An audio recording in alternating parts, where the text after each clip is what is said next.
Was 92. It is his voice that introduces you every night to the CBS Evening News with Katie Couric. And tonight we hear from a Twin Cities man who knew Walter Cronkite quite well, working with him since he arrived at the Interfaith Alliance in Washington more than a decade ago. In addition to his duties as president of the Alliance, the Reverend Dr. C. Welton Gaddy is also pastor at Northminster Church in Monroe. Dr. Gaddy, many viewers may not know about the many causes Walter took up after he left the anchor chair. Tell us about your affiliation. Well, Walter was very conscientious about, as long as he was a working journalist, not wanting to endorse any particular organization. Finally, he did come to the Interfaith Alliance, actually came to us and said he would be interested in endorsing our work. We work in the realm of religious liberty, religious freedom, fighting the manipulation of politics by religious people or religion by political people.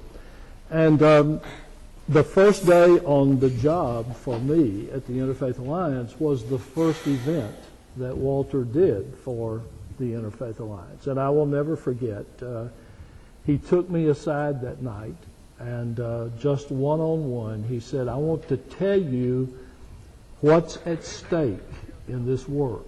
Nothing less than democracy as we have known it. That was a pretty heavy load to lay on, but he helped me carry it. I was fortunate to meet him, and I want to thank you for helping make that happen. What people need to know about the Alliance is that you offer an award every year, the Faith and Freedom Award, in Walter Cronkite's name. And the year that I was able to go to the ceremony was Walter Cronkite's 90th birthday, and the Alliance threw the party. You know, this is a man who, for whatever reason, when I was 5 or 6 years old, I connected with him on television, and I wanted to be like him one day. And he wrote a letter after that, and I know we have a picture from that event that I keep right above my desk to this day of the three of us there, Welton. And he wrote a letter, which I want to thank you again for helping get that down here, thanking me for my 24 years in this business. And then reminding me, I mean, this was my mentor, reminding me that we still have the public trust. Yeah. Did you get those kinds of pats on the back, but little reminders that you still got to go out there and do the work? Absolutely. Walter never quit working.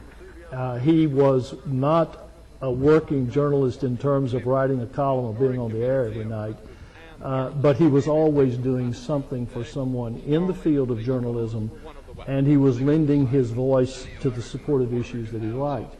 The event that you attended was the Walter Cronkite Faith and Freedom Award. We give an award in Walter's name. Larry King opened his show tonight on CNN saying that the greatest honor of his life was having the Walter Cronkite Faith and Freedom Award, to have an award related to this man's name. I was with Walter in a lot of situations, and you know, some people say, well, he was larger than life. Actually, he wasn't. That was his life. And yet it would be a mistake for people not to know that his life was very much in touch with local situations, individual people. He loved his family. He was the best encourager that I had in my job. Your viewers might be interesting to know, Judy reminded me of this on the way over here, that one time we were sitting talking about Monroe, and he said, Monroe, he said, that's KNOE country. He said that, and he knew No's name, of course. Mm-hmm. This was a guy who could do with individuals what he did with the country. He could make you laugh. He was man enough to let you cry.